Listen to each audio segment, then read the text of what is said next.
Picture this. Your life is over. The church is full. The rooms hum with quiet conversations as people file into the pews, faces from every corner of your world. Your coworkers from the office, a few friends from the gym, folks from your church and the committees you served on. Everyone's here to pay their respects. One by one, people make their way to the pulpit. A colleague steps up first and begins sharing stories about your drive, your leadership, your accomplishments. Someone chuckles softly at a funny story from a work trip. Another person talks about your generosity or how you always seem to get things done. From the back rows, it sounds like a life well lived. But down front, on the first two rows, sit the people who actually knew you, your wife, your children, maybe your closest friend. And as they hear stories, a quiet ache fills their hearts. Because while everyone else is talking about your successes, they're remembering your absence. They're thinking, yeah, he was driven. He was impressive. But we didn't get much of him. That's the moment that tells the truth. That image comes straight from a recent conversation I had with Billy Sticker, and it hit me like a punch in the chest. He said, at your funeral, it doesn't matter what people past the second row say about you. What do the people say on the first two rows? That's powerful because the people on those front two rows, your wife, your kids, maybe a few very close friends, they're the ones who really know you.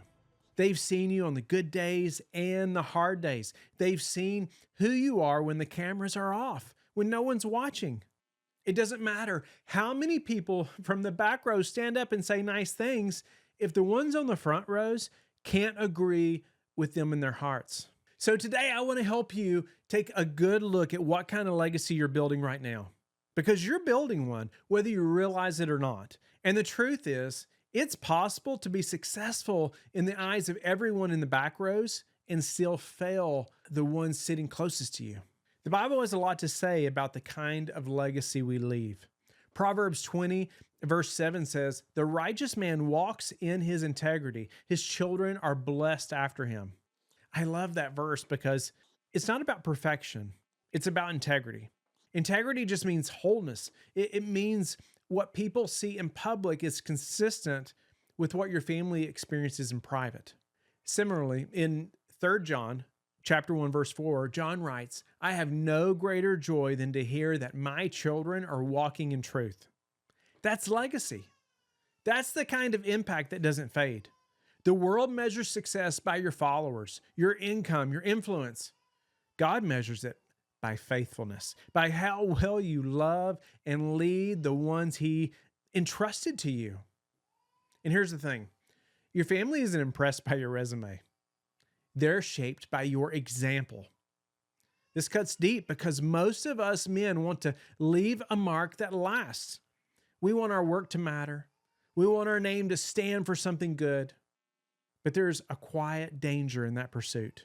If you're not careful, you can spend your best energy trying to impress people who will only ever sit in the back rows, clients, followers, business connections, and end up neglecting the ones who will sit up front holding tissues, trying to find words to describe what you meant to them. Here's the truth. Your wife and your kids don't need a hero. They need a husband and a father. The back row might cheer for you for what you accomplished, but the front row will live with what you neglect. And someday, when it's all said and done, it won't matter what your peers post about you. What will matter is whether your family can stand there through the tears and say, "He loved us well. He walked with God. He was faithful." That's a legacy.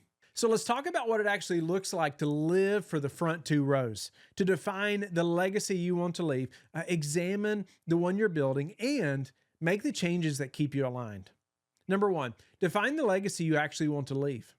Most men never take the time to picture what finishing well really looks like. We just assume it'll happen if we keep working hard and doing our best. But legacy doesn't happen by accident.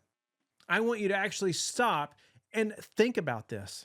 What do you want your closest friends and family to say about you when you're gone? Write it down. Be specific. Maybe you want your wife to say, "He loved me patiently. He made me feel safe. Maybe you want your kids to say, he showed me how to walk with God, not just talk about him. Maybe you want your friends to say, he was the same man in private that he was in public. Those aren't just sentimental words. They're goals to live towards. That's the legacy you're aiming for. Number 2, take an honest look at the legacy you're creating right now. Now comes the hard part. Compare your desired legacy with the one you're actually creating. Ask yourself some tough questions. What would my wife honestly say about my presence at home? What do my kids think matters most to me? Faith, family, or work? Would the people closest to me describe me as peaceful or distracted? Don't rely on your intentions. Look at your patterns. Your calendar tells the truth. Your spending tells the truth. Your level of patience at home tells the truth. Those are the mirrors that reveal your current legacy. And if what you see doesn't match what you want, it's not too late to change. So number 3, bridge the gap between the two legacies. Once you see where you want to be and where you are, it's time to close the gap. Start small, but start now. If your kids barely see you, block out one evening every week that no call or meeting can touch. Protect it like you would if it was your most important client appointment. If your wife feels unseen, start ending each day by asking her one simple question. How's your heart tonight? Then listen without trying to fix it. If your relationship with God has gone quiet, start by giving him the first 10 minutes of your day before you touch your phone. You don't need a huge overhaul. You just need consistent obedience, because the legacy you'll be remembered for is built in small moments repeated over time. Number 4, turn down the volume on the back row often. One of the hardest parts about living for the front 2 rows is that the back row is loud. The back row cheers for you when you're winning. It applauds your promotions, your awards, your posts, and there's nothing wrong with that. But if you start living for their approval, you'll start performing instead of leading. So how do you quiet those voices? First, identify whose approval you're chasing.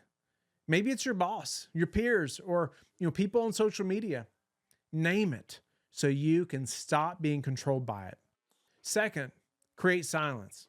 The more noise you consume, the less you can hear God's voice. Take breaks from social media, from constant news, from the endless chase to stay relevant.